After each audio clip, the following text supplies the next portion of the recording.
A gente que é nômade, que está visitando o máximo possível de lugares, faz toda a diferença as cidades serem caminháveis, serem fáceis de explorar. E Atenas tem muito isso. Ao mesmo tempo que tu tá numa rua super movimentada, muito cheia de gente, entra 2, 3 quadras para dentro, já vai para um lugar mais tranquilo, em que é possível aproveitar a cidade, visitar coisas impressionantes, ver casas bonitas, comércios bonitos, coisa diferente, e ao mesmo tempo está ali numa capital que é super movimentada, mas consegue ter um pouco dessa tranquilidade de interior e essa beleza e calmaria, mesmo sendo uma das mais visitadas da Europa. E nesse papo de movimento, é importante dizer que nós estamos aqui no verão.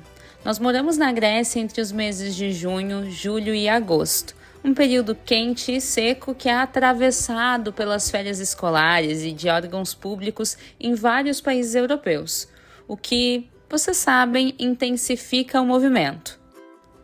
Do ponto de vista da nossa experiência, caminhar por Atenas tem sido fácil e muito seguro. A gente tem circulado por aqui com muita tranquilidade. Além dos 12 grandes sítios arqueológicos famosos de Atenas, como a Acrópole, a Ágora Antiga ou o próprio Templo de Zeus, a cidade é realmente aquele clichê de museu a céu aberto.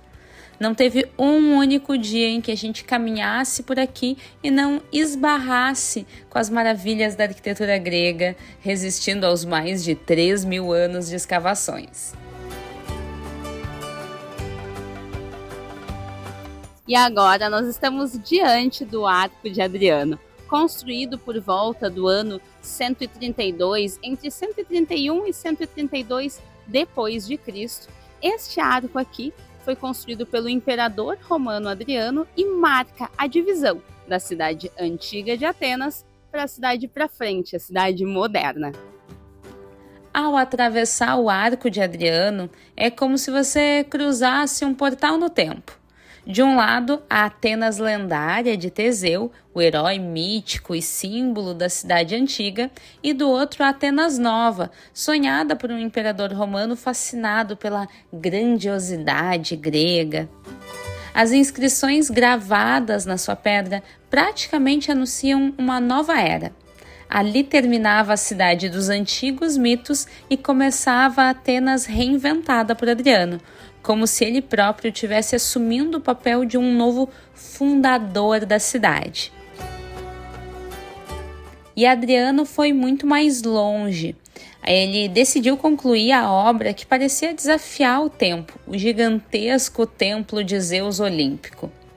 A construção tinha começado séculos antes, mas permanecia inacabada, quase como um gigante adormecido no coração da cidade.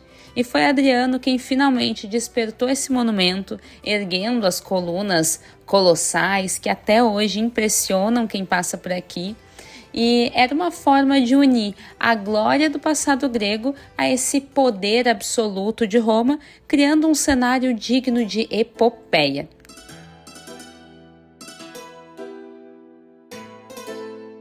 A gente acabou de chegar, então, agora no sítio arqueológico do Templo de Zeus.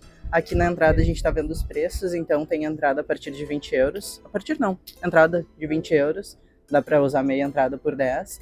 E o acesso a esse museu, esse sítio arqueológico, dá acesso não só aqui a esse espaço, né, que é o Olympium. Exatamente, como também dá acesso à Acrópole. E eu acabei de perceber, talvez a gente deveria ter comprado esse ingresso que dava acesso à Acrópole também, ao invés de ter comprado um ingresso separado só para a Acrópole.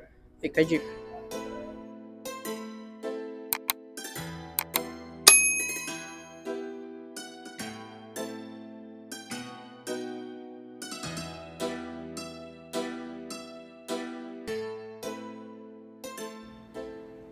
E para quem se pergunta como a gente se mantém viajando tanto tempo, tendo os nossos salários em reais, a resposta é muito simples: economizando.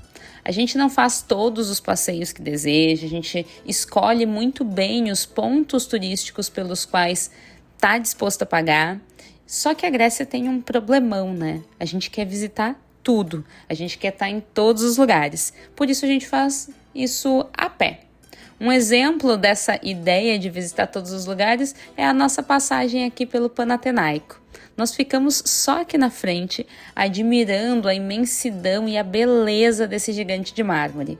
O estádio Panathinaiko é chamado aqui como Kalimármaro, que significa belamente feito de mármore. Ele é famoso por ser o único estádio no mundo construído inteiramente de mármore branco. Ele nasceu na Grécia Antiga para receber os Jogos Panathinaikos, festas esportivas dedicadas à deusa Atena.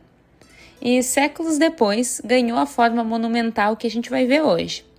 Todo em mármore branco, graças à reconstrução feita por Herodes Ático durante o período romano lá no século II d.C. E o mais incrível é que ele não ficou preso no passado. Depois de séculos esquecido, o estádio foi redescoberto, restaurado e acabou se tornando o palco dos primeiros Jogos Olímpicos da Era Moderna, em 1896. Ou seja, o mesmo lugar que viu atletas lá da antiguidade também viu o renascimento das Olimpíadas que nós conhecemos hoje. E vem muita gente para cá. Quem sabe na próxima a gente vem aqui só por uma corridinha nessas pistas?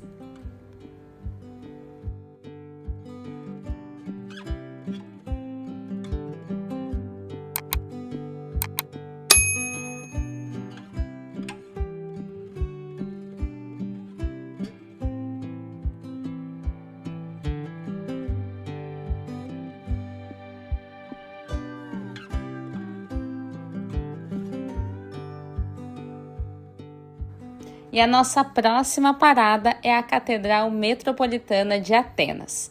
E à medida em que a gente vai se aproximando, tenha certeza de que está diante de um dos grandes símbolos da história moderna da Grécia.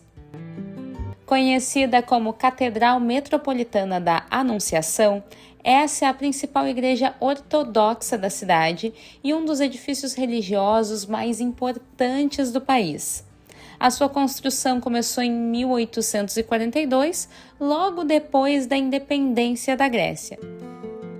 Ao chegar aqui pertinho, dá para ver os detalhes da arquitetura. As colunas robustas, os entalhes em pedra e os arcos simétricos criam uma atmosfera solene e grandiosa. Cada elemento parece ter sido pensado para transmitir a imponência e espiritualidade. E agora, entrando no interior aqui, o cenário muda completamente. A luz fica mais suave, o silêncio e a riqueza dos detalhes criam uma experiência quase cinematográfica. Os lustres, os ícones religiosos, os altares dourados, esses afrescos espalhados pelas paredes e pelo teto transformam esse lugar em uma verdadeira obra de arte.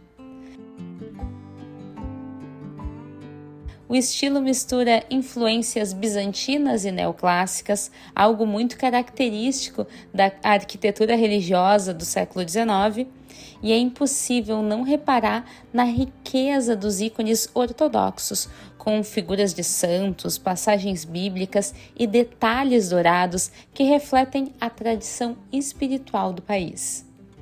Além da sua beleza arquitetônica, essa capital aqui carrega momentos importantes da história da Grécia moderna. Foi aqui que aconteceram cerimônias de grande relevância nacional, incluindo casamentos reais, celebrações religiosas e funerais de personalidades históricas. Essa, mais que uma igreja, é um lugar que é um marco vivo da memória de Atenas, onde história, arte e fé se encontram em cada detalhe.